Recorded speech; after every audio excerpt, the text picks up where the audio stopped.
Voilà, nous avons commencé cette étude biblique hier et nous devons achever ce que nous avons commencé. C'est ça, non? Voilà, une question à vous poser. Si un agent de renseignement vient auprès de toi,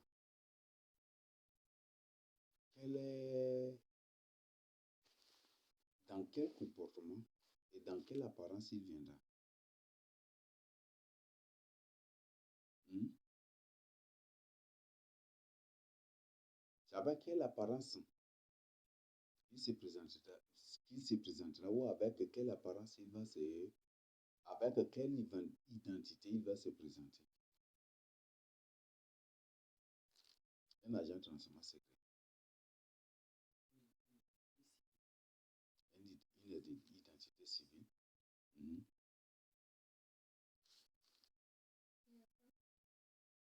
Innocent. Mhm. S'adapter à ton apparence. Mhm.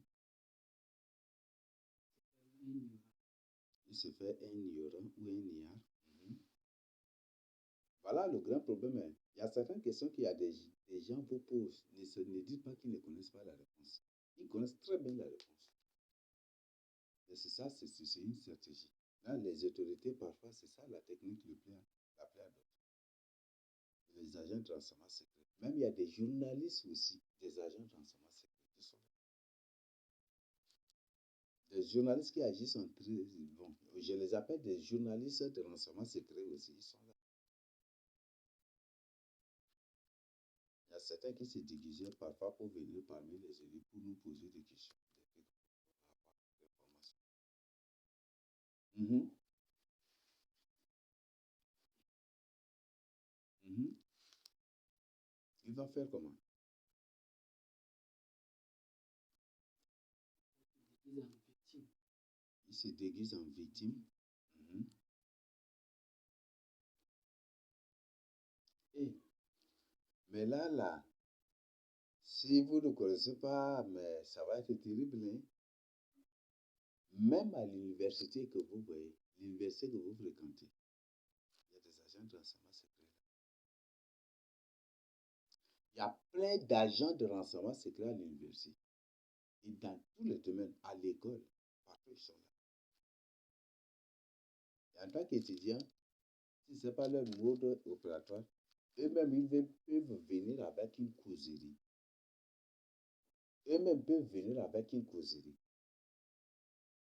Et tu crois que peut-être c'est une personne simple qui vient avec une causerie ou des trucs comme ça.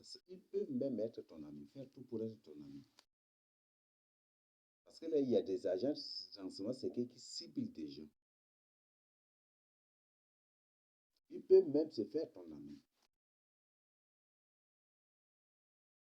Et puis venir avec, par exemple, venir avec le sujet de Maman Kaka.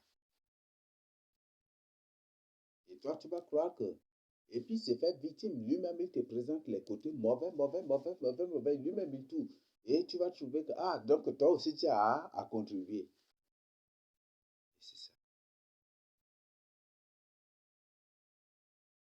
Il y a des étudiants qui n'obtiendront point du tout leur diplôme. Qu'est-ce que c'est qui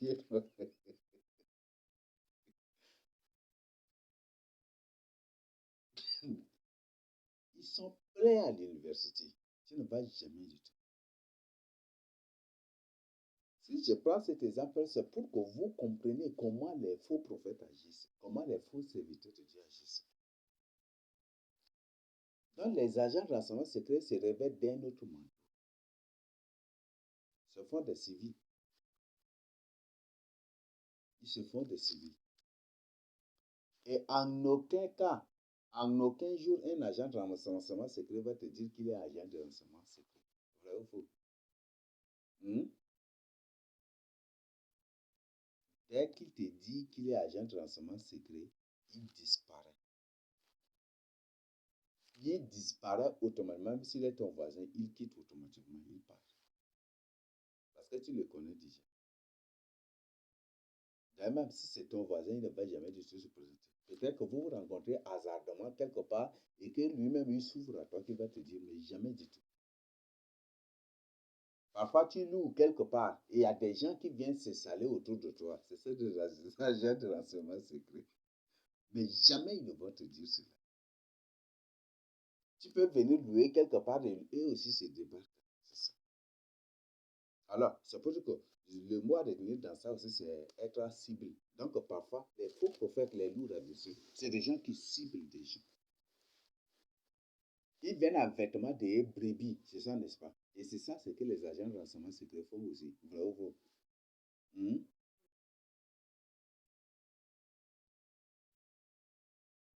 Dans tous les niveaux de la société.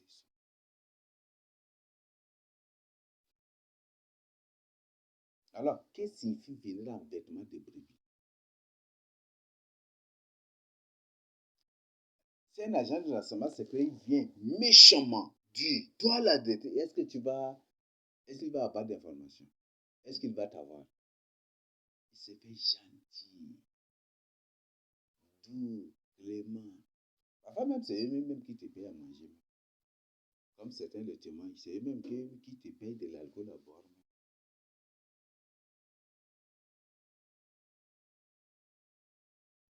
Et les faux prophètes, c'est ainsi aussi qu'ils se déguisent. Mais vous pouvez les reconnaître par, par rapport à leurs œuvres. Alors, c'est facile de reconnaître un agent de renseignement secret. Oui. Il faut être ça seulement, tu vas comprendre automatiquement, les connaître automatiquement. Même si c'est un journaliste déguisé.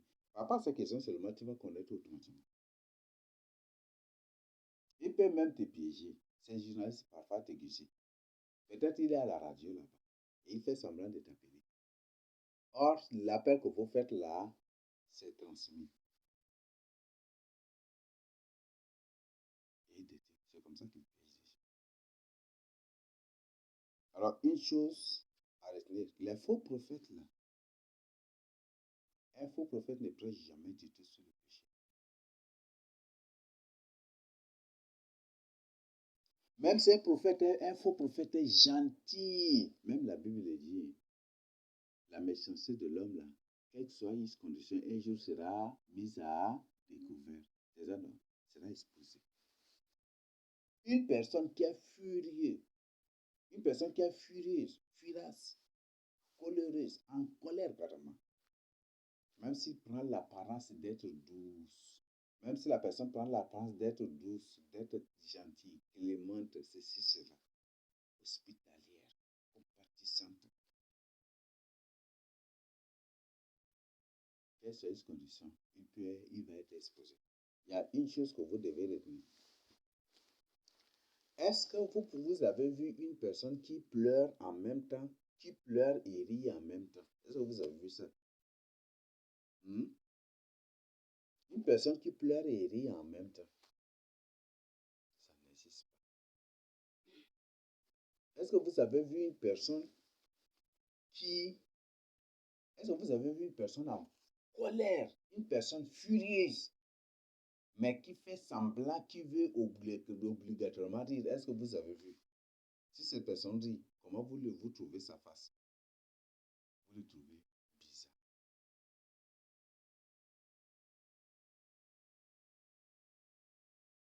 C'est ainsi qu'on reconnaît les faux prophètes. Ils n'ont pas une joie qui vient de leur cœur. C'est ce que vous devez comprendre. Est-ce que c'est comprend? Il y a ce qu'on appelle la joie de la bouche, la joie de la face, mais ça ne vient pas du tout du cœur. La vraie joie vient du cœur. La vraie joie vient du cœur. Mais eux, ils n'ont pas du tout une joie qui vient du cœur. Ce qui fait que vous les trouvez toujours furieux. Vous les trouvez furieux, colériques, même colériques aussi. Ils sont là, anxieux. Ils n'ont pas la paix.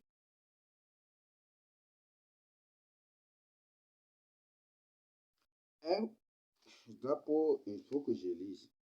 Gardez-vous de faux prophètes. Ils viennent à vous en vêtements de brebis. Qui se déguisent en des brebis, se déguisent en des enfants de Dieu. Là, ce sont des faux prophètes, mais ils viennent comme des vrais enfants de Dieu.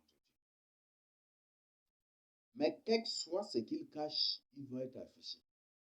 Ils vont être découverts, mis en œuvre. D'elle-même, je le dis, tu es vrai enfant de Dieu. Un faux prophète ne va jamais du tout t'avoir. Parce que demain seulement, si un faux prophète pense venir te rencontrer, la nuit du gel de Dieu va te révéler. Le Seigneur te révèle. Tu vas faire rencontre avec telle personne. La face.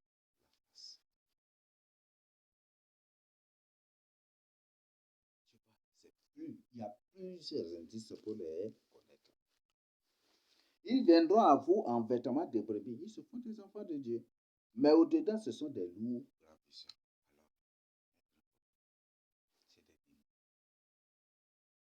La plupart aujourd'hui de tous ceux-là qui se disent des messies envoyés, des Christ envoyés sur la terre, ce sont des démons.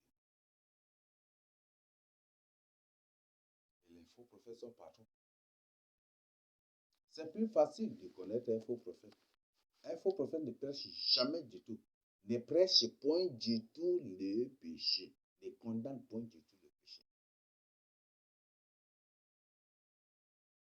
Il va te dire, tu peux ne pas te forniquer.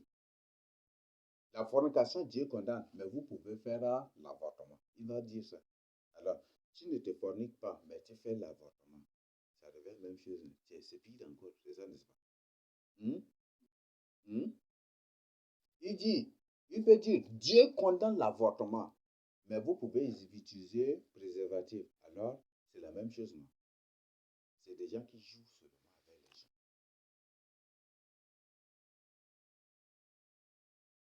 C'est des gens qui jouent. Que Dieu condamne l'avortement, mais vous pouvez utiliser les préservatifs pour éviter l'avortement. Alors, c'est la même chose, non? C'est ça, non? Que Dieu condamne l'avortement, mais si tu ne veux pas avoir d'enfant, tu peux coucher avec une femme, mais il faut éjaculer dehors. Et ça, c'est pas du péché. Ils vont te dire ça. Mais c'est la même chose. À quoi ça, Dieu a tué Onan, non? Fils de Judas, là. Dieu l'a tué à cause de ça, non? Donc, si tu fais cela, c'est que tu es mort aussi. Dieu qualifie. À cause ça que Dieu a dit qu'il est méchant, il a tué là, l'esprit. Voilà des choses. Les loups ravisseurs sont partout. Les loups ravisseurs sont partout. Et aujourd'hui, la parole de Dieu est détruite, c'est parce que nous ravisseurs. Le péché n'est plus condamné. Or, avant, dans les églises, les péchés étaient condamnés. C'est sous ces loups ravisseurs déguisant des prophètes, en des apôtres, en des évangélistes, en des pasteurs, aujourd'hui qui ont permis aux femmes de porter des pantalons, des mèches, des perruques, des boucles d'oreilles, de se faire belle. Même parfois, ils prêchent, même ils prêchent. Faites-vous belle, hein? Faites-vous belle, hein? Comme ça, un homme va, vous allez attirer des hommes comme ça, des trucs que les hommes vont vous respecter. Si tu n'es pas belle, un homme ne va pas te respecter. C'est ça, c'est des ensembles. Et tout faux prophète, c'est un pillard. Tout faux prophète, c'est un pillard. Et aucun faux prophète n'a pitié de l'homme. Même le peu que tu as, il va tenir à tout vider ça. Oui. Tout faux prophète, c'est un escroc. Ce sont des escrocs. Tout faux prophète, c'est tout faux prophète, tout faux serviteur de Dieu, ce sont des escrocs et voleurs. Alors, d'un même, je vous le dis, tout enfant de Dieu est un prophète. Parce que la Bible dit, le peuple de Dieu est un peuple prophète. Parce que c'est le même Saint-Esprit qui travaille avec les prophètes là, qui aujourd'hui est en nous. Donc, ça fait de nous des prophètes. Et ça nous élève encore au-dessus de ces prophètes-là encore. Parce qu'avec eux, L'Esprit, il a travaillé temporairement, après s'est retiré. Mais aujourd'hui, l'Esprit Saint là éternellement.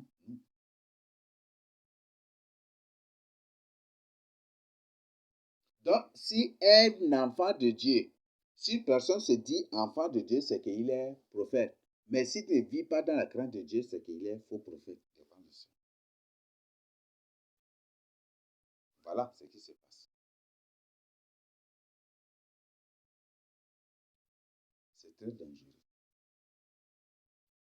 Non, un faux prophète ne va jamais du tout te reprocher sur tes péchés. Jamais.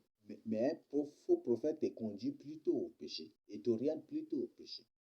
Et il bénit plutôt le péché. C'est ça le loup ravisseur. Il y a beaucoup, ils sont beaucoup.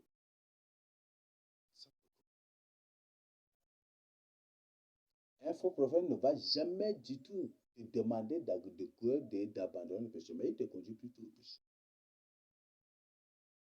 C'est des gens qui n'ont pas la crainte de Dieu. Ce sont des loups ravisseurs.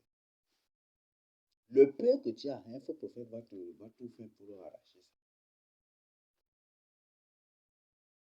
Il sait que tu as un 5000, il va tout faire pour que tu lui donnes 4000 et 1000 francs, c'est pour toi. Ou soit, il va prendre tous les 5000. Donne avec foi, Dieu va te donner, il va faire ce que tu vas donner. Tu vas attendre, fatigué, quand tu ne trouves pas, tu dis, mais ça là, c'est comment, et tu commences. Et le but de tous les faux prophètes, c'est pour amener les gens à prendre tous les autres serviteurs de Dieu, ou les autres comme des faux. Et comme bibliquement, s'il y a un faux prophète, s'il y a un vrai prophète, c'est qu'il y a 1000 faux prophètes quelque part. Ou 10 000 prophètes, faux prophètes quelque part. C'est d'après des codes bibliques. Au temps d'Élie, Élie était là. C'est ça, non? Élie seul avait fait face à plus même de 1000 faux prophètes. 400 prophètes de Baal. Peut-être sans compter leurs enfants. C'est ça, non? Sans compter leurs enfants. Et 450 ou c'est 500, 450 non, prophètes d'Astarté. Ça, sans compter encore leurs enfants. 450 plus 400, ça fait combien? 850. Sans compter leurs enfants. Et c'est à ces gens-là que Élie seul s'était affronté. Miché, autant, d'Akab, c'était la même chose aussi. C'est ça, non? Tous les prophètes d'Astarté de Baal avec les autres étaient là. Va, d'Éternel avec toi, c'est ça, non? Mais Miché était seul. Le Seigneur Jésus était seul. Mais il était en guerre avec combien de gens, combien de pharisiens et des sadduciens. Il n'y a qu'un seul Dieu. C'est ce que la Bible nous dit, c'est ça, n'est-ce pas? Mais il y a combien de faux dieux? Ça, on ne peut pas compter. C'est ça, non? Les mouches sont adorées, les fourmis sont adorées, les lions sont adorés, les lézards sont adorés, les dinosaures sont adorés. Dans certains coins, les margoyas, oui, les margoyas sont adorés, les crocodiles sont adorés. Ceci, tout, au moins, tout à la surface de la terre est adoré. Et adorable aussi par les gens.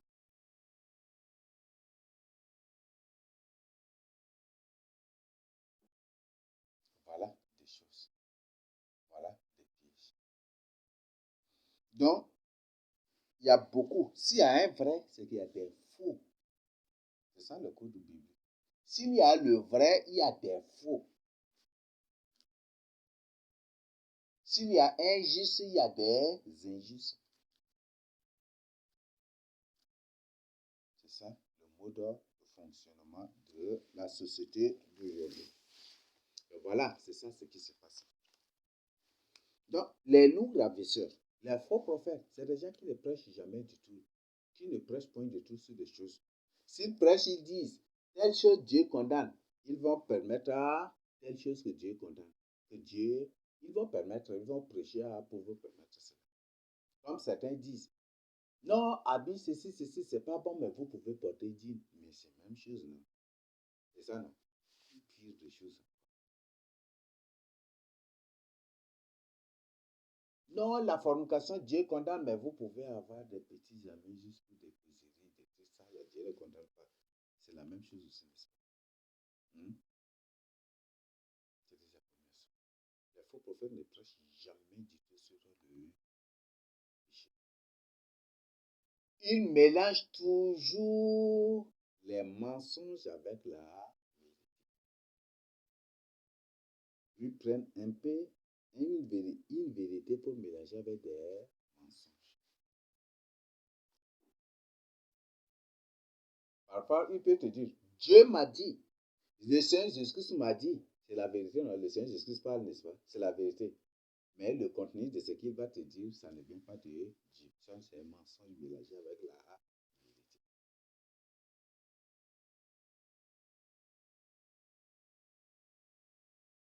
Donc, ce que vous devez savoir, il y a toujours des indices pour reconnaître des faux prophètes, des faux serviteurs de Dieu. Il y a des indices.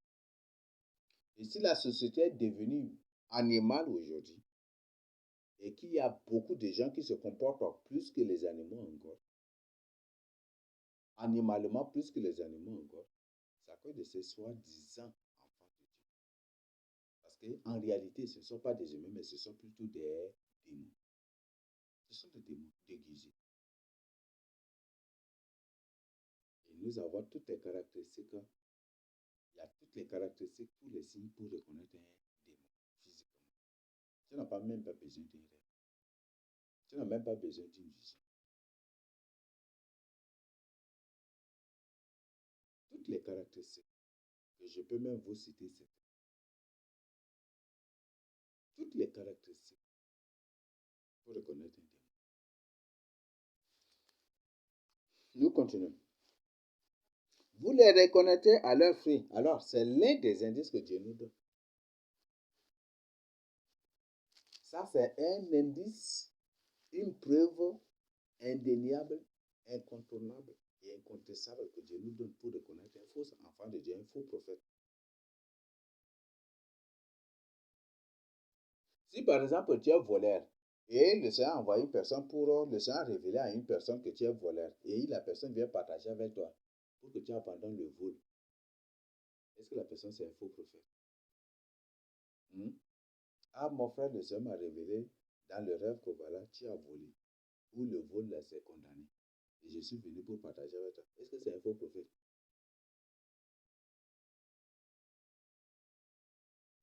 Hmm? Ou le Seigneur révèle voilà, à un frère, voilà, le Seigneur m'a révélé que tu es en train d'entretenir une relation secrète avec une femme et que tu dois te repentir. Est-ce que c'est un faux prophète?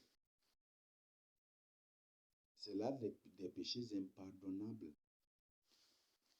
dans, dans lesquels certains sont tombés sans le savoir. Mais comme aujourd'hui nous sommes dans un monde où ces soi-disant serviteurs, la théologie, comme c'est créé par les catholiques, et les catholiques disent que c'est seul le pape qui doit lire la parole de Dieu, c'est seul le pape qui doit interpréter la parole de Dieu. Donc, les catholiques ne lisent pas la Bible. Et comme ils ne lisent pas la Bible en créant la théologie, le but c'est pour faire des gens aussi, de ces gens-là, des ennemis jurés de la méditation de la parole de Dieu. Et comme les gens ne lisent pas la parole de Dieu, voilà. Tu dis la vérité à une personne, la personne ne va même pas chercher à vérifier. Ah, mon pasteur a dit. C'est ça, non? Il ne va pas te dire, hein, mon Seigneur Jésus a dit. Il ne va pas te dire ça. Mais il va te dire, mon pasteur a dit. Mon ancien a dit. Tel théologien a dit. Est-ce qu'il y en a dans la Bible là? Mon ancien a dit. Mon diacre a dit. Mon évangéliste a dit. Et si une personne dit ça, une personne parle ça, là, c'est un faux prophète. Voilà le grand problème. Donc, les gens sont devenus des bébés. Ils ont subi ce qu'on appelle lavage de cerveau. Donc, c'est d'autres personnes qui pensent à leur place. Donc, ils sont là à manger des nourritures qu'ils ne peuvent eux-mêmes, qu'ils ne peuvent point du tout eux-mêmes vérifier.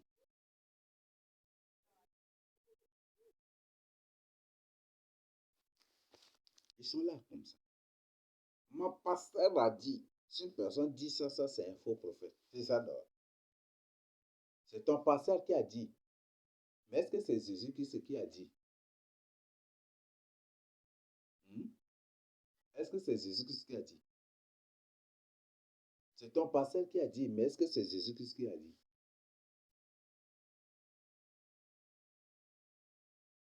Mon pasteur a dit que je peux avoir des petits amis.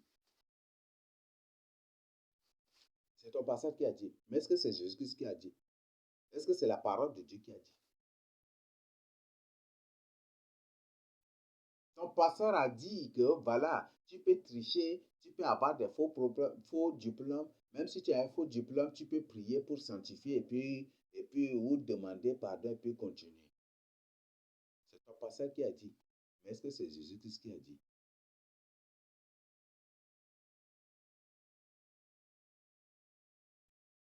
Ton pasteur et Jésus-Christ, c'est qui est Dieu? C'est la question à te poser. Entre ton pasteur et Jésus-Christ, qui est Dieu?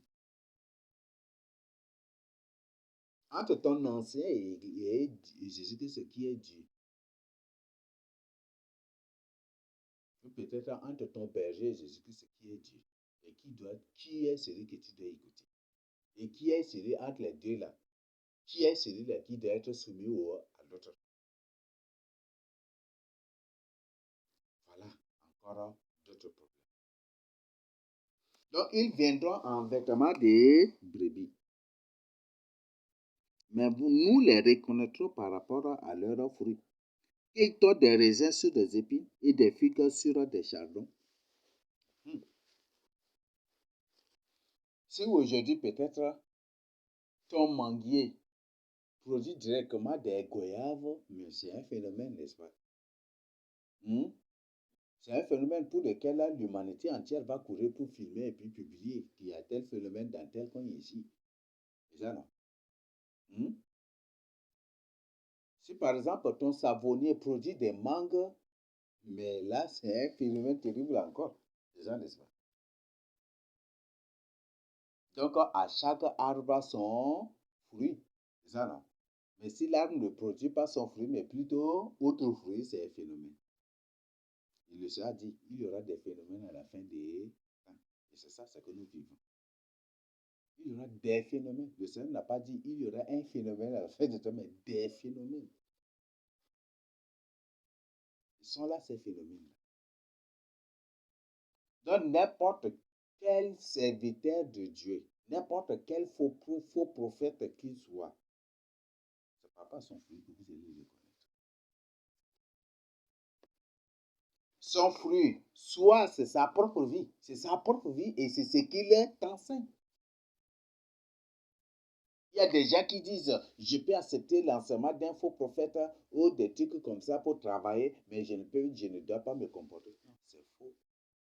C'est faux parce que le Seigneur dit, faites ce qu'ils vous disent, mais ne faites pas ce qu'ils font. C'est ça, non?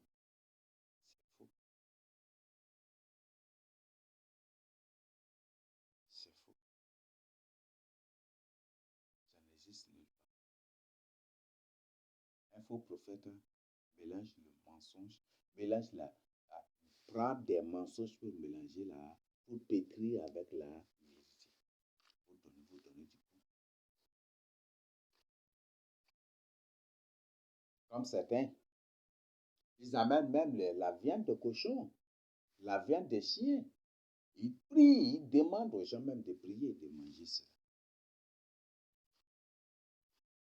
Ceux qui demandent aux fidèles de sanctifier même les serpents et de les manger. Ceux qui demandent même à leurs fidèles de manger des chats.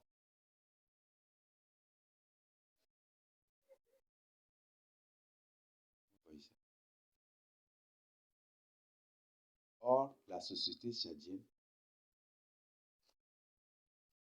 précisément au sud, précisément au pays Sahar, chez le Sahar, tu manges seulement, même si tu n'as pas mangé plusieurs fois, mais une seule fois seulement, tu manges chien. Et qu'un Sahar découvre que tu as mangé Sahar, que tu as mangé chien ou chat une fois dans ta vie, tu coupes systématiquement avec toi. Plus jamais il ne mange avec toi.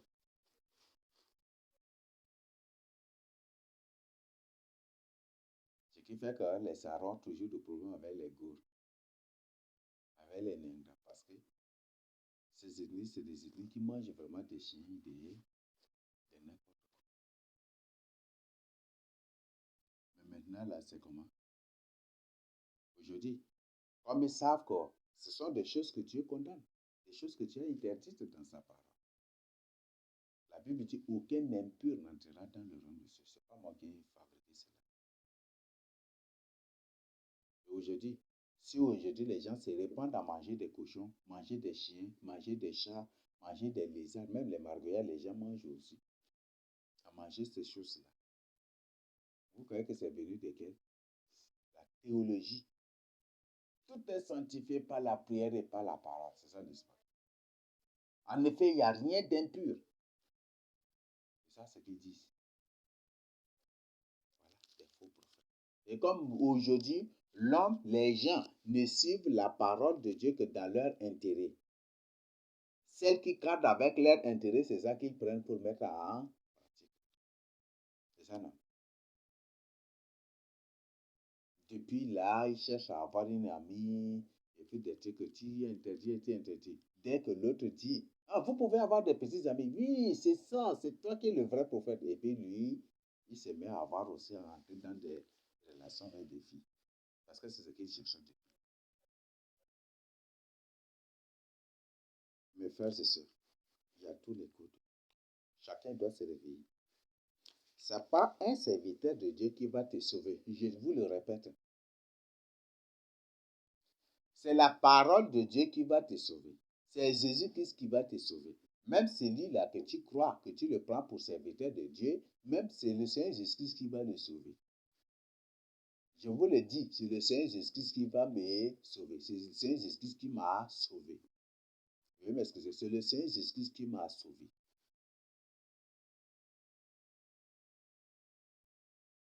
C'est le Seigneur Jésus-Christ qui m'a sauvé et qui m'a scellé. Je ne suis pas sauvé par moi-même. Vous faites, Jonathan, tu es sauvé par toi-même, non? Sans excuse même, tu es déjà sauvé. C'est ça, non?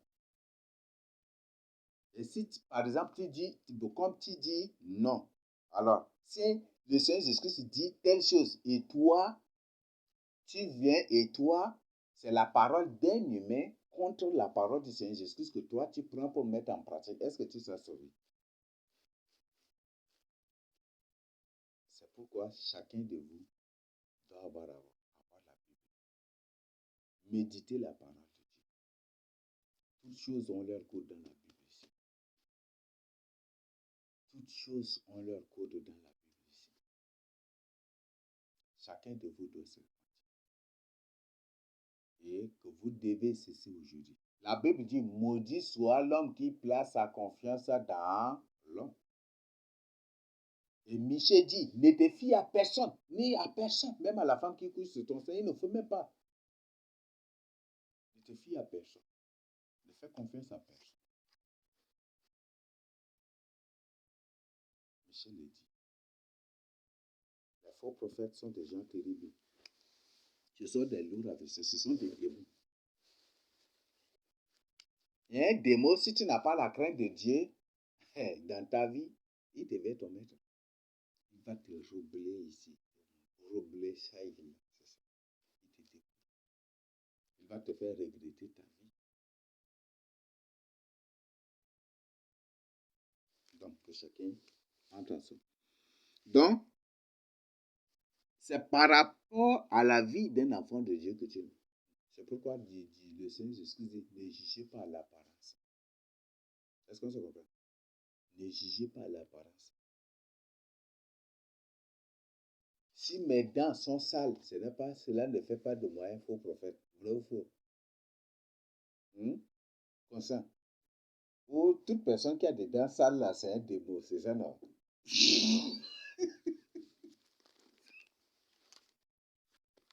Hein?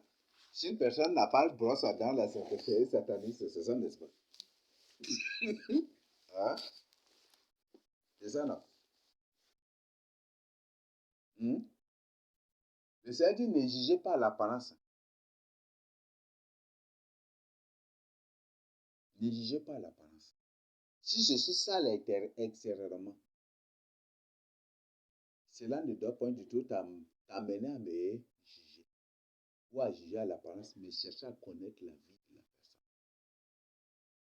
Mais dès que tu écoutes de l'œil, ah, tel là, c'est un faux prophète. Oui, il y a ceux-là qui sont de faux prophètes. Là, toi-même, là, tu n'as pas besoin qu'une personne te le dise. Mais toi qui cherches ton salut. Quand on dit telle personne, il a prêché sur ça. Les femmes ne doivent pas porter mèche. Les femmes ne doivent pas porter beaucoup d'oreilles. Les femmes doivent dire, c'est un faux prophète. Et toi aussi, tu te mets, non, vérifie. Est-ce qu'il y en a dans la Bible? Il y a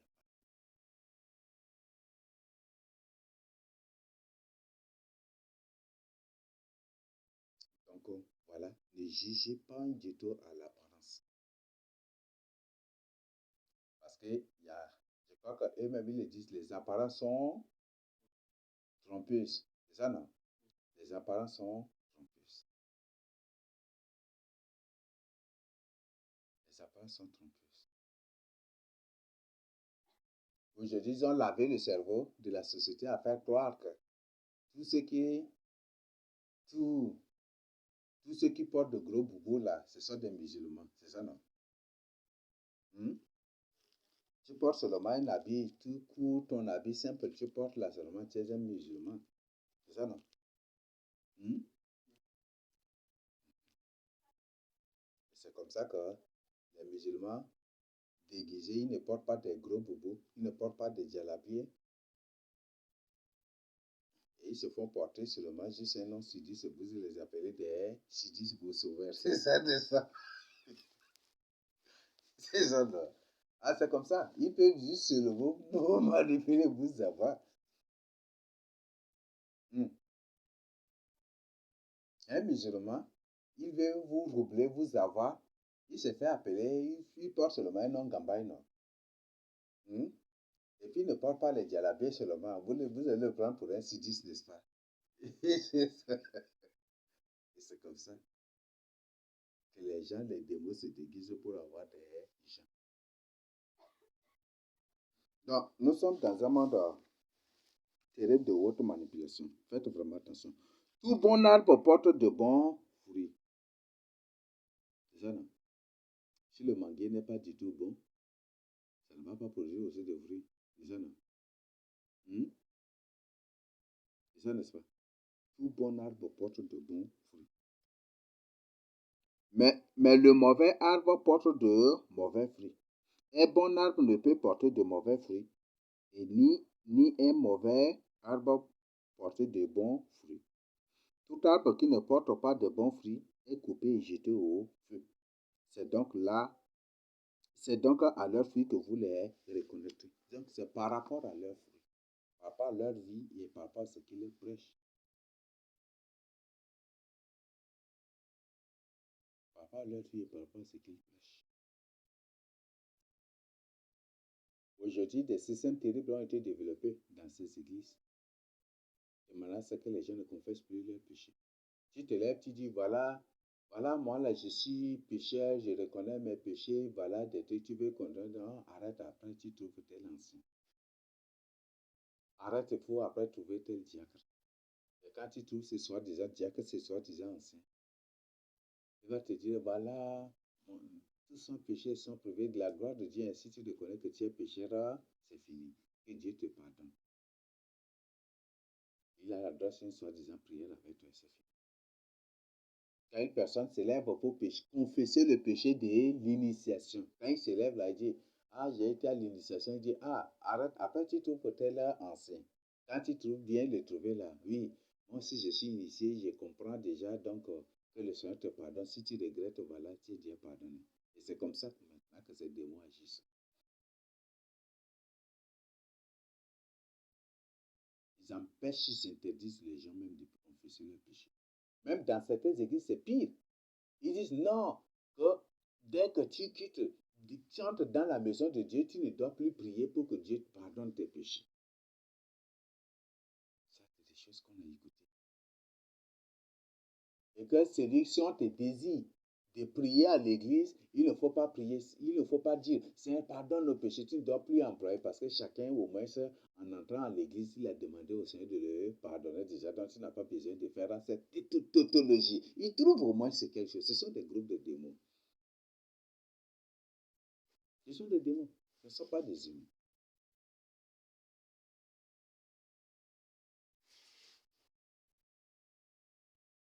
Les jours à venir, c'est terrible. Il y a certains qui se font entourer par des femmes prophétesses. Et ça, c'est. Moi, j'aime. Oui, je sais, c'est terrible. Ces femmes prophétesses, comment ils s'organisent, comment vous voyez, comment ils opèrent? Ce sont des démons, ce ne sont pas des serviteurs. Donc, une personne qui se fait entourer par des femmes prophétesses, par des filles prophétesses, quand il dit quelque chose et qu'il voit que, comme ils lisent directement les pensées des gens, ils connaissent directement les pensées des gens. Quand tu ne crois pas, quand ils voient que les gens ne croient pas là directement, ils communiquent directement, ils voient ça comme c'est, et ces filles prophétesses, dans la plupart des cas, c'est des gens que eux-mêmes ils ont initié à l'occultisme. C'est des filles des gens que eux-mêmes ils prennent pour les initier. Ils détruisent les filles des gens. Là, directement, quand il regarde la fille la fait semblant. Et elle se lève, elle crie, elle tombe, elle roule ça et là où elle se lève. Croyez, c'est la vérité qu'elle veut dire. Croyez. Et c'est ça. Aïe, c'est comme ça. Il y a ces lourds avec ces démons qui se font entourer par des soi-disant femmes ou filles prophétesses ou par des soi-disant prophètes. Quand il dit quelque chose, il prêche quelque chose et que les gens ne croient pas, automatiquement, là, ces soi-disant prophètes-là, ils se lèvent pour le défendre. C'est ça, non? Hmm? Ça, là, dans tempête de feu, montagne de feu, partout, église, Sion, pas bon. Ça, c'est aujourd'hui, c'est la culture pentecôtiste déjà. C'est la tradition pentecôtiste. Et tout pentecôtiste ne fait pas cela, là, c'est que c'est un faux pentecôtiste. Vous voyez ça. Vous avez trouvé cela. C'est des groupes de démons qui manipulent les gens. C'est des groupes des sorciers, des satanistes qui manipulent tout ça. C'est comme ça que les gens sont manipulés. Quand parfois ils s'élèvent pour ils prêchent de fausseté de n'importe quoi. Et quand ils voient que les gens ne croient pas là, directement, là, ces soi-disant filles prophétesses ou ces soi-disant prophètes, là, ils s'élèvent, là, ils crient. Croyez, c'est vrai, c'est la vérité qu'ils vous... C'est celle-là. Aïe, est-ce que le Jésus-Christ a fait ça? Hmm?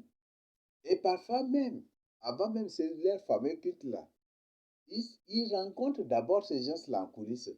Voilà, je vais faire ça et pas à tel moment, quand je te vois là, c'est toi qui dois entrer en action, c'est ça, c'est ça. Est-ce que le Seigneur Jésus a fait cela avec les apôtres? Est-ce que le Seigneur Jésus, une fois avec les apôtres, quand il parlait que les gens ne croyaient pas, là, les apôtres se sont mis à crier, croyez, c'est vrai, est-ce qu'ils ont fait cela? C'est une preuve que ce sont des faux prophètes, ce sont des lourds adversaires. Le Seigneur dit, les faux prophètes viendront en vêtements de brebis, mais à l'intérieur, ce sont des loups adversaires. Un loup, c'est un démon, c'est un animal sauvage. Ce sont des démons. Et tous ceux qui font ces choses, ce sont des démons. Ils ont de l'art, de l'astuce, ils ont vraiment du professionnalisme dans ça. Ce sont des démons, de la sagesse mystique occulte dans ça. Ce sont des démons. Ça, vous allez rencontrer cela partout. Vous allez rencontrer cela partout. Je crois que c'est ça, aujourd'hui, elle s'est répandue, c'est devenu une loi. Je ne sais pas le mot, mais manque quand même pour eux. Chaque temple pentecôtiste, c'est ça. Ah, j'ai lu quelque part, il y a aussi le rire de l'Esprit Saint, hein. Il y a la danse de l'Esprit Saint, il y a le rire de l'Esprit Saint aussi. Hmm. Il y a le rire de l'Esprit Saint, il y a la danse de l'Esprit Saint.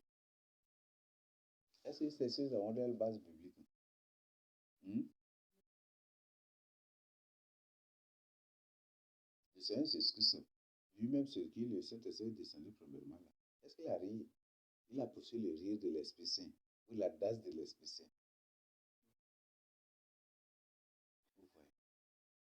Quand il y a des textes dans ces églises, tu te lèves pour dire ça, ce n'est pas biblique, vous allez voir des prophéties qui vont sortir. Non, c'est ça, non, c'est ça. Ainsi parle l'Éternel. Écoutez-moi. Aïe, ce sont des démons. C'est un groupe de démons. Et c'est ça, ce sont ces gens-là que le Seigneur dit. C'est à ces gens que le Seigneur dit. Vous empêchez les méchants d'essayer de repentir, de se détourner de leur méchanceté. Vous fortifiez les mains des méchants pour ne pas, pour qu'ils ne se répandent. Donc, aujourd'hui, les boîtes de nuit, toutes ces églises sont des boîtes de nuit. C'est des lieux d'ambiance. Tu vas tout trouver là. Parce que dans ces lieux-là, ce que vous devez retenir, il y a des gens qui sont ivres. Dès qu'ils sont ivres là, leur activité, comme ils ne savent pas quereller, ils sont là seulement à rire. Il y a des gens dont l'ivresse les pousse rien qu'à rire seulement. Il y a ces gens-là.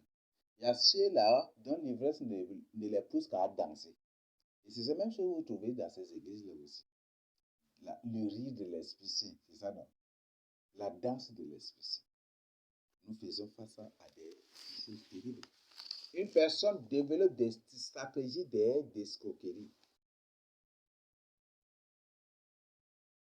Une personne développe des stratégies d'escroquerie, de vol, de pillage de l'Assemblée. Et quand, avant même de faire cela, il rencontre ces gens-là, c'est que, voilà, je vais dire cela, et quand après je dis cela, vous aussi, vous levez-vous pour dire cela. Et comme certains, parfois ils disent, voilà, vous, pendant le culte, à tel moment, il faut te lever, tu dis ça, et toi, après quand ils disent, toi aussi, tu te lèves, tu dis cela, tu dis, et tout, c'est comme si c'est une pièce théâtrale jouée pendant l'église. Et quand tu dis cela, moi, je vais me lever aussi pour confirmer, pour dire cela. Est-ce que ça vient de l'Esprit Saint? C'est ça, la pratique des lourds ravisseurs. Si tu n'es pas un serviteur, si tu n'es pas un serviteur de Dieu, tu deviens lourd ravisseur. Si tu n'es pas un enfant de Dieu, tu es l'enfant de Satan. Tu deviens un lourd ravisseur aussi. Tu deviens un faux prophète. Tout enfant de Dieu est prophète.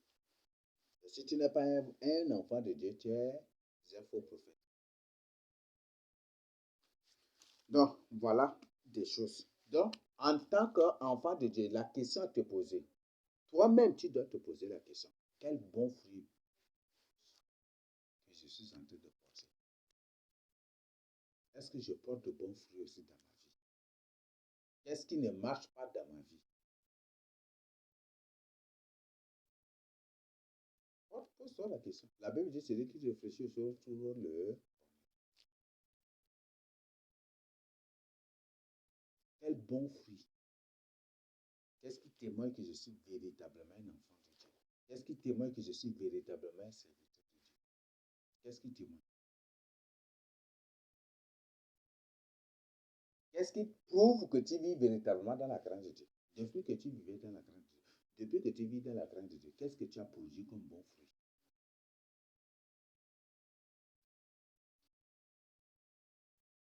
Peut-être dans tes causeries avec les gens, tu es là à parler rien que du sexe seulement. Peut-être dans tes causeries avec les gens, tu es là à parler rien que des futilités, des banalités.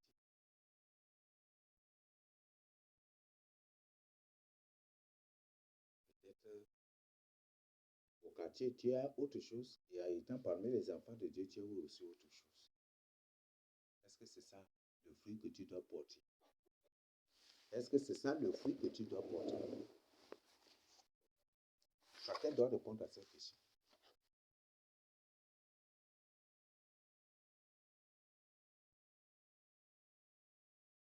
Est-ce que c'est ça le fruit que tu dois porter? Parmi les enfants de Dieu, tu te comportes comme enfant de Dieu. Et parmi les gens du monde, tu es comme ça. Tu es comme les gens du monde. Et il y a ceux-là qui ont honte de s'afficher même enfant de Dieu. C'est ça, non? Chacun doit se repentir. Chacun doit se repentir. Donc, chacun entre ensemble pour prendre une décision. Donc, quel est le bon fruit que Dieu porte? C'est la question à te poser. Ce qui prouve, ce n'est pas le fait de dire, je suis Élie, hein, je suis Élie de Dieu, hein, je suis pasteur, hein, je suis berger. C'est pas ça qui fait de toi un enfant de Dieu. Non, cela ne fait point du tout de toi. Ce n'est qu'un titre seulement, une appellation. On appelle ça une appellation. Mais ce qui prouve que tu es ce que tu es en train de dire, c'est ta vie et ce que tu prêches. C'est ta vie et ce que tu prêches. Le Seigneur dit telle chose, toi tu dis le contraire pour opposer à ce que le Seigneur dit. Est-ce que tu es encore enfant de Dieu? Tu es un rebelle, n'est-ce pas? Hmm? Hmm? Par exemple, là, dans l'armée, le général donne tel ordre et toi aussi tu donnes un autre ordre pour contredire ce que le général dit. C'est un acte de rébellion, n'est-ce pas? Ah? Par exemple, en pleine guerre, vous partiez pour la guerre. Vous partiez, vous êtes au front carrément. Et le général dit, allez à droite. Et toi, tu dis, allez à gauche. Finalement, ça devient l'acte de rébellion. Vrai ou faux? Hmm? Le général vous dit, allez à droite. Et toi, tu dis, non, à gauche. C'est l'acte de rébellion. Vrai ou faux? La question te pose. Est-ce que tu n'es pas un rebelle? Est-ce que tu n'es pas un méchant? Le fait de dire que je suis enfant de Dieu ne fait pas du tout un enfant de Dieu. Le fait de dire que tu es élu de Dieu ne fait pas, non. Ce n'est pas les paroles. Comme disent les anglophones. Ce n'est pas les paroles qui comptent. Ce n'est pas la théorie qui compte. C'est la pratique. C'est ça, non? Hmm? Et dans n'importe quel domaine que ce soit, vous allez trouver que la théorie est différente et la pratique est différente aussi. C'est ça, non? Hmm? Vrai ou faux? Hmm? N'importe quelle pratique, la théorie est différente de la pratique. Donc, dire que je suis enfant de Dieu, ça c'est la théorie, mais la pratique c'est comment? La théorie peut paraître fascinante, parfaite, ceci, mais la pratique c'est autre chose. La pratique c'est autre chose.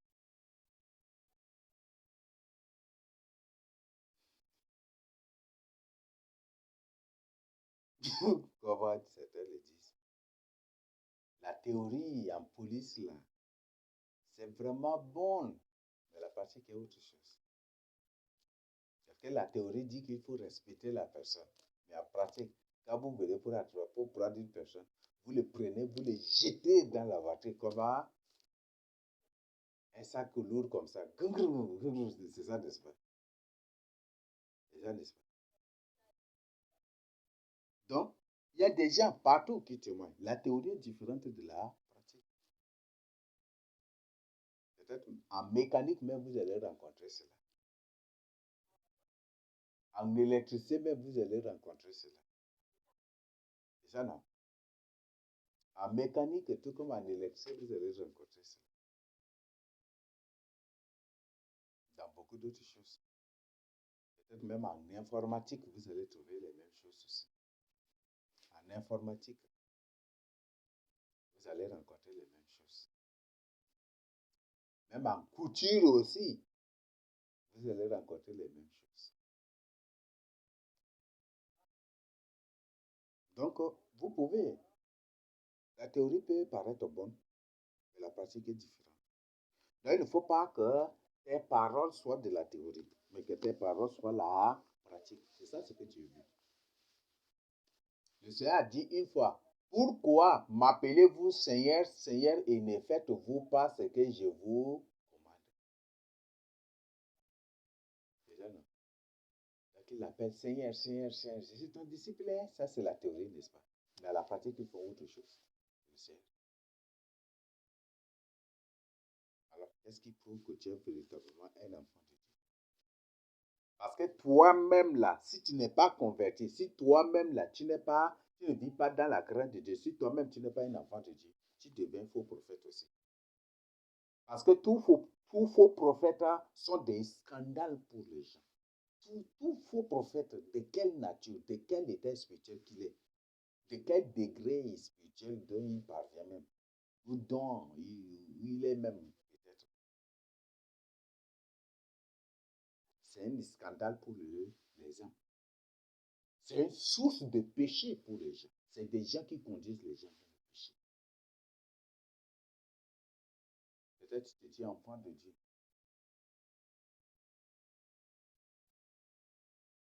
Une personne a, peut-être une soeur tombe enceinte ou une personne grossit une fille. Il vient t'expliquer. Tu dis, ah, j'ai un meilleur tel là qui peut vous aider à avorter. Tu dis, ah non, tu deviens aussi un faux prophète. Parce que tous les faux prophètes conduisent les gens dans le péché. Ce n'est pas moi qui ai inventé, mais bibliquement, c'est ça. Tous les faux prophètes, c'est des gens qui conduisent les gens au péché et à la mort. C'est les faux prophètes qui ont conduit Akab à la mort, là. C'est ça, non? Hein? Voilà, des choses. Donc, c'est que si tu n'es pas un vrai prophète de Dieu, tu deviens un faux prophète. Et si tu n'es pas un faux prophète, si tu es un faux prophète, c'est que tu deviens source de péché pour les autres. Tu deviens un scandale pour le salut des âmes. C'est toi qui conduis les gens à la mort. Peut-être tu es conscient, ou peut-être tu es inconscient. Et tu vas croire que c'est un bon chemin.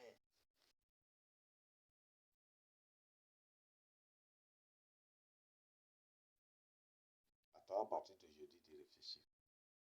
Peut-être tes causeries au quartier. On conduit combien de gens au péché, même à la mort. Et tu te dis enfant de Dieu. Est-ce que ce n'est pas. Est-ce que toi et le faux prophète, il y a une différence? Hmm? Puisque le faux prophète a reçu la même mission que ce que tu es en train de faire. Donc, est-ce qu'il y a une différence? Tu t'habilles de manière à conduire les gens, les femmes à la séduction, ou à te convoiter ou à pécher. C'est la même chose que les faux prophètes font aussi, n'est-ce pas? Hmm? Tu t'habilles de manière à séduire les hommes. Est-ce que toi et les faux prophètes, est-ce qu'il y a une différence? C'est presque c'est la même mission, n'est-ce pas? Le même travail. Beaucoup de ces démos déguisés en faux prophètes, ils coiffent les coins de leurs cheveux, puis ils font ras ou c'est quoi là? Ils courent, ils rasent, ils coiffent les coins, les quoi là? Mais dans les modèles de coiffure d'aujourd'hui, là, c'est ça.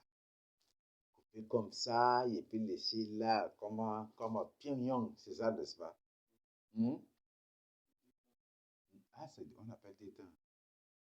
Ça, c'est le truc de Pyongyang, c'est ça, non? Certains qui font même les coiffures des Kidikou. Certains se coiffent un peu quand même de manière responsable aussi. Un faux prophète fait de telles choses, toi aussi tu le fais. Alors, est-ce que toi et le faux prophète, là, il y a une différence?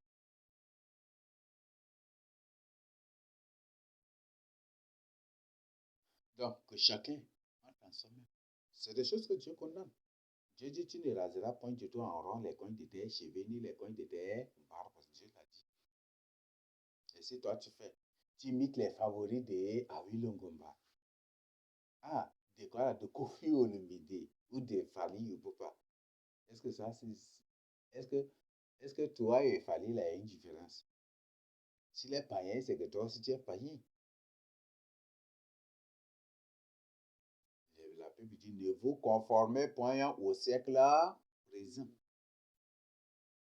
Ne vous conformez point aux habillements de nouvelle ère. C'est ça, non?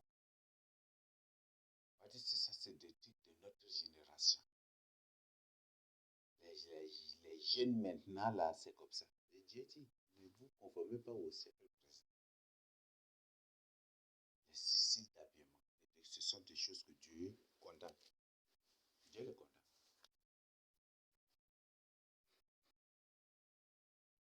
a des sœurs qui marchent de manière à séduire les hommes. C'est ça, non?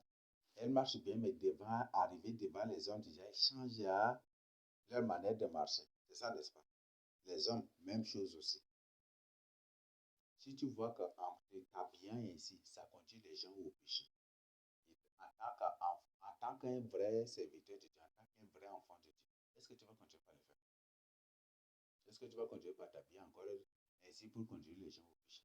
Tu changes automatiquement.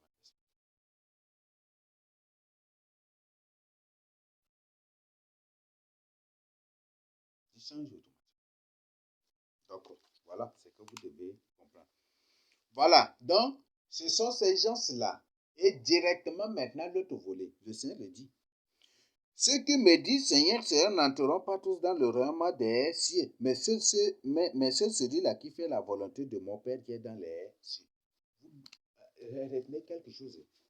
Le Seigneur a dit, ceux qui me disent Seigneur, Seigneur, c'est ça, n'est-ce pas? Et pourquoi il n'a pas dit, pourquoi à la fin il n'a pas dit, mais ceux-là seuls qui font la volonté de mon Père. Pourquoi il n'a pas dit ça? Mais il a employé plutôt le singulier. Mais celui-là seul. Il a pas commencé par ceux et il finit par celui-là seul. Toujours. Il y a beaucoup de faux et il y a un seul vrai. Toujours, c'est ça. C'est une loi qui dit établie. C'est une loi. S'il y a une vraie église, c'est qu'il y a des milliards ou des millions ou des milliards de fausses églises sur la terre.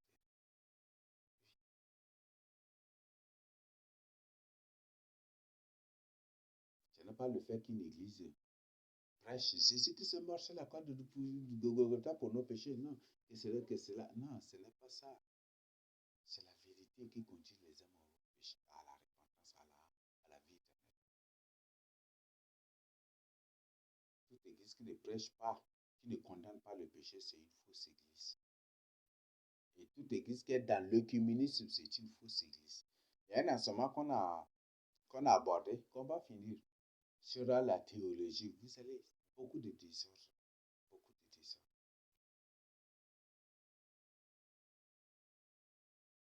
Beaucoup de désordre. Aujourd'hui, les églises sont détruites. C'est à cause de la théologie. Beaucoup de gens, certaines personnes là-bas, pas beaucoup, certaines personnes, c'est véritablement Dieu qui les a appelés pour le servir. Mais au lieu de chercher, Seigneur, c'est toi qui m'as appelé pour te servir. Que dois-je faire? Au lieu de poser cette question, chercher la face du Seigneur, ou de ne pas être pressé à attendre le temps de Dieu, directement, se sont livrés à suivre des formations théologiques. Ah, le Seigneur m'a appelé, il faut que je suive une formation. Ils partent trouver un pasteur sorcier, un soi-disant serviteur de Dieu sorcier. Voilà. Et puis directement formation théologique. Et après, il sort là, il devient, lui que Dieu l'a appelé pour défendre la vérité, il devient ennemi de la vérité. Beaucoup ont été pris dans ce piège. Il y a des gens qui ont écouté la voix du Seigneur. Qui ont écouté la voix du Seigneur. Qui leur a parlé. Ce n'est pas un ange que Dieu a envoyé, mais Dieu lui-même les a appelés. Mais ils ont connu l'erreur de suivre des formations théologiques. Ils sont devenus autre chose. Mais certains, Dieu a quand même fait grâce. Par la suite, eux-mêmes, ils ont découvert que le truc là, c'est comme ça. Ils disent ça, c'est des bêtises, c'est des conneries qu'ils ont appris. Ils ont quitté. Il y a certains qui ont quitté même la formation même. Ils suivaient la formation, mais ils ont quitté. Il y a certains, si peut-être on va partager ces... on va partager s'il y a... Bon, je ne sais pas si ces frères seront d'avis, parce que ça, c'est des secrets. Et je ne vais pas. Mais si eux-mêmes, ils me permettent, je vais partager avec vous les expériences. Pourquoi ils ont quitté? Il y a certains il y a certains que les théologiens, beaucoup de la formation, ils voulaient les initier dans l'occultisme. Ils ont vu comme ça, mais sachent qu'il n'y a rien de biblique dans ça. Dieu condamne de telles choses. Et eux-mêmes, ils ont trouvé que voilà, et puis ils ont quitté. Il y a certains qui, dans le rêve, en suivant la formation, dans le rêve des trucs, après ils ont trouvé, il y a beaucoup. Mais je vais demander si ils veulent que je partage, je vais le partager. S'ils ne veulent pas aussi, je vais me limiter aussi. Parce que ce sont des secrets. Et quand une personne se confie à toi, une personne te fait confiance pour confesser ses péchés d'éthique ou d'éthique à vous, des trucs, c'est pas bon aussi. Donc, je vais me renseigner, si le Seigneur le permet, on va exposer ces choses-là. Beaucoup, beaucoup de choses. Il y a certaines formations qu'on suivait. Et parfois, certains passages se disaient, mais ça là, est-ce qu'il y a quelque chose même de biblique? Quelque chose de biblique même dans ça, parce que certains passages se posaient la question. C'est la théologie qui a imposé le communisme aujourd'hui. C'est la théologie. Il y a beaucoup de choses. Beaucoup, beaucoup, beaucoup de désordre. Donc, ce qui me dit, c'est là, tout ce qui dit Seigneur, Seigneur, Seigneur, Seigneur, c'est celui-là qui fait la volonté de Dieu. Seul celui qui fait la volonté de Dieu. Là, je te pose la question, est-ce que tu fais la volonté de Dieu? Et c'est après avoir parlé des lourds ravisseurs, des faux prophètes, de ces gens-là que directement le Seigneur est en train d'aborder cette partie. Ce qui me dit, c'est Seigneur, je n'entreront pas tous dans le roman des cieux, mais celui-là, celui qui fait la volonté de mon Père qui est dans le ciel. Nous continuons. Plusieurs me diront en ce jour-là, Seigneur, Seigneur, n'avons-nous pas prophétisé par ton nom? Non. N'avons-nous pas prophétisé par ton nom? N'ai-je pas reçu des visions? Ne m'as-tu pas parlé? Le Seigneur te dira, ce jour-là, je ne t'ai jamais du tout connu.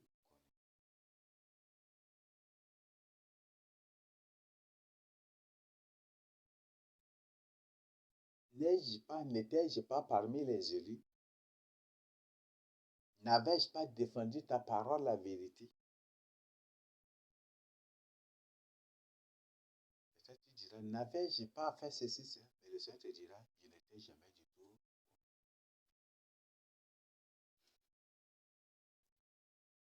Ce que Dieu veut, c'est que tu fasses sa volonté. Donc, être parmi nous, c'est une bonne chose. Mais si tu es parmi nous pour ne pas faire la volonté de Dieu, pour ne pas vivre dans la crainte de Dieu, pas question d'être là. C'est très dangereux. N'avons-nous pas chassé des démons par ton nom? Et n'avons-nous pas fait beaucoup de miracles par ton nom? Faire des miracles. Peut-être tu as prié pour un malade un jour, il était guéri. Mais tu vas dire ces jours-là, mais le Seigneur va te dire, je ne t'ai jamais connu. C'est ça. C'est un mot trop blessant. Nous continuons. Il faut que je lise carrément. Alors je leur dirai ouvertement, je ne vous ai jamais connu. Retirez-vous de moi, vous qui commettez l'iniquité. Vous voyez ça? Vous qui commettez l'iniquité, retirez-vous. Aujourd'hui, ce n'est pas la grâce qu'on est sauvé. On n'a pas. Ce n'est pas par les œuvres. Hey, c'est ça, c'est que les gens enseignent aujourd'hui. Mais comme c'est des ennemis jurés de la méditation à part de Dieu, c'est ça. Ce n'est pas la grâce qu'on est sauvé, ce n'est pas par les œuvres. Dans Matthieu 25, le Seigneur a dit, le Seigneur a présenté, à cause des œuvres, les gens ne sont pas sauvés. J'étais né dans la fournaise. J'étais malade, vous ne m'avez pas rendu visite. Ils disent, non, c'est des œuvres, non. Oui, ce n'est pas des œuvres. J'étais né, vous ne m'avez pas donné d'avis. J'étais étranger, vous ne m'avez pas accueilli. Ceci, et puis, il dit, Seigneur, mais quand avons-nous vu ceci, et on ne t'a pas ceci? Ça, c'est dans Matthieu 25, je crois du verset 31 à 42 ou 43. Lisez vous-même, vous allez trouver. À cause des œuvres, à cause des bonnes œuvres, à cause de ça, ces gens n'étaient pas sauvés. Lisez. Je ne suis pas en train d'inventer quelque chose. Ça, c'est pas Paul qui a écrit ça, c'est le Seigneur Jésus-Christ. Entre Paul et le Seigneur Jésus-Christ, je crois que le champ est clair. Ouvrez-vous. Et ça, c'est ce que le Seigneur Jésus-Christ dit. Donc, chacun réfléchisse vraiment. Donc, est-ce que vraiment c'est toi qui as décidé? Est-ce que c'est vraiment toi qui as décidé? que si tu marches avec le Seigneur Jésus, que c'est pas de ta propre volonté, là, tu ne sais pas, tu vas retourner dans le monde. Les bonnes œuvres, c'est obligatoire pour un enfant de Dieu pour être sauvé. Les bonnes œuvres, c'est obligatoire pour un enfant de Dieu. C'est obligatoire pour un enfant de Dieu pour être sauvé. Parce qu'il y a des bonnes œuvres qui sont directement liées même à ton salut, qui sont liées directement au commandement de Dieu. Si tu n'obéis pas là, aime ton prochain comme toi-même. C'est ça, n'est-ce pas? Si tu n'as pas l'amour de Dieu, là, aime ton prochain contre toi-même. Tu vois ton frère affamé, tu ne lui donnes pas à manger. Tu le vois s'enfermer, tu ne lui donnes pas à boire. C'est quoi que Dieu va te sauver? Dieu te demande d'aimer, toi tu refuses d'aimer.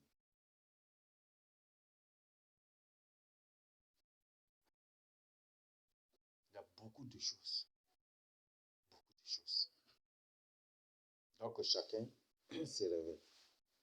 Donc voilà ce que le Seigneur Jésus a dit. Ceux qui me diront Seigneur, Seigneur n'entreront pas tous dans le royaume des cieux, mais celui-là seul qui fait la volonté de mon Père qui est dans les cieux. Chacun se réveille dans la crainte de Dieu. Et chacun aujourd'hui ne soit pas faux prophète.